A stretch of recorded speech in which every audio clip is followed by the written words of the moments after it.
Viral video seorang pria menganiaya petugas SPBU bernama Syahrani di Palangkaraya, Kalimantan Tengah.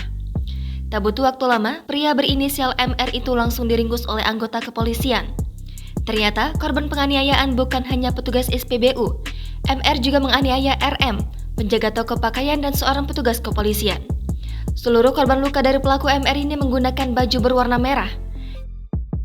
Dalam menjalankan aksinya, MR membawa senjata tajam jenis mandau. Videonya memukul petugas SPBU yang tengah mengisi bahan bakar minyak pengendara motor viral di media sosial.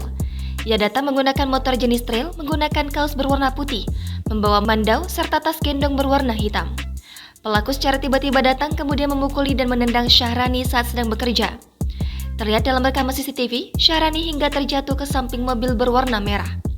Bahkan tas pinggang, tempat ia menyimpan uang pembayaran BBM pun tercecer di lantai SPBU. Kanit 3 SPKT Polresta Palangkaraya, Ibda Trimarsono kepada Tribun Jateng menjelaskan, penganiayaan petugas SPBU ini terjadi sekitar pukul 9.30 waktu Indonesia Barat pada Sabtu 28 Mei kemarin. Pelaku ternyata telah diamankan oleh petugas Polsek Pahandut. Pelaku ini memukuli orang di jalan, bahkan orang tersebut tidak dikenalnya serta tanpa sebab yang jelas.